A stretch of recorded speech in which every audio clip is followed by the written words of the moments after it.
Friends welcome friends. ધોરણ 6 હિન્દીનું paper, બરાબર ને? ધોરણ 6 હિન્દી પેપર છે, હિન્દી. ઓકે, તો ફ્રેન્ડ્સ આપને વિનંતી છે કે જો તમે મારી ચેનલને સબસ્ક્રાઈબ ના કરો તો સબસ્ક્રાઈબ કરી દો અને આ પેપરને સમજો અને આ પેપરને તમારા મિત્રો સુધી શેર કરો. અને આ વિડીયોનું સોલ્યુશન હું તમને અડધું આમાં કહીશ અને અડધું જે પેપરનું સોલ્યુશન છે એ તમને આવનારા વિડીયોમાં હું આપવા જઈ રહ્યો છું, બરાબર ને? એટલે તેથી તમે આ મારી ચેનલને સબસ્ક્રાઈબ કરો અને બેલ આઇકનને ઓલ કરી દો. ઓકે ફ્રેન્ડ્સ, તો આપણે પેપરની તરફ જઈએ. સબકા જીવન ભી બન જાય મધુબન કા ભાવાર્થ क्या है? તો મને ખબર જ છે, તમે લખી શકો છો. પત્ર મેં પતા કિસ ઓર लिखा जाता है. કઈ બાજુ, ડાબી સાઈડ કે જમણી બાજુ, એ આપણે જોવાનું છે. આપકો ચુટકુલે ક્યું પસંદ है? તે તમારો અભિપ્રાય લખવાનો છે कि आपको चुटकुले क्यों पसंद है. किन उपकरणों के माध्यम से संदेश व्यवहार हो सकता है. बराबर. किताबें हमें क्या क्या देती है. चित्र के आधार पर 8-10 वाक्य लिखिए. આ ચિત્રના આધાર પર તમારે 8-10 વાક્ય લખવાનું છે. ઓકે ફ્રેન્ડ્સ, તો આ તમને સમજાઈ જ ગયું હશે. જેમ કે ये तो नदी किनारे का चित्र है, उसमें एक सूर्य है, इतने सारे लड़के हैं और क्या कर रहे हैं आप सब कुछ बता सकते हो. तो समझाई गયું હશે फ्रेंड्स. कोविड-19 की घटना के बारे में 10 वाक्य लिखिए.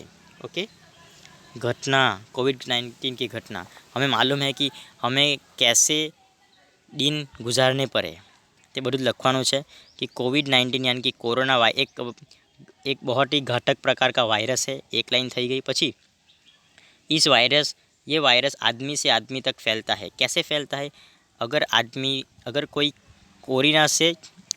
कोरोना ग्रहित कोरोनाग्रस्त व्यक्ति अगर कोई चीज़ को छूता है और वही चीज़ को हम छूते हैं तो वो हमें भी लग सकता है.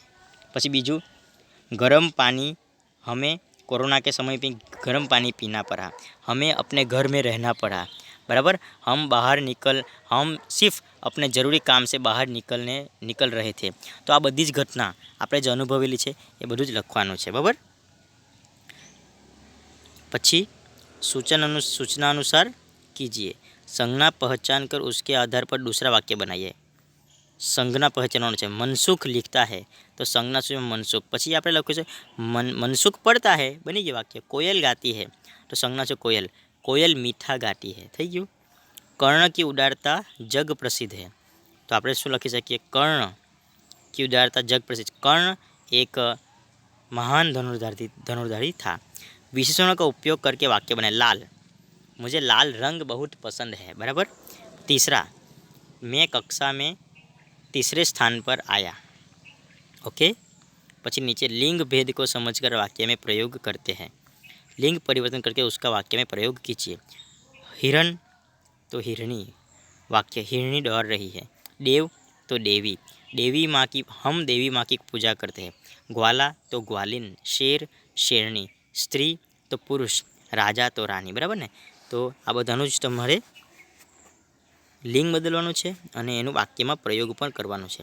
તો મિત્રો, સૌથી પહેલાં હું તમને કહી દઉં છું કે આનું સોલ્યુશન પણ આપ સૌને મારી ચેનલ પરથી મળી જશે. તેથી ચેનલને સબસ્ક્રાઈબ કરીને રાખો અને આ વિડીયોને તમારા ફ્રેન્ડ સુધી પહોંચાડો. Okay friends, thank you.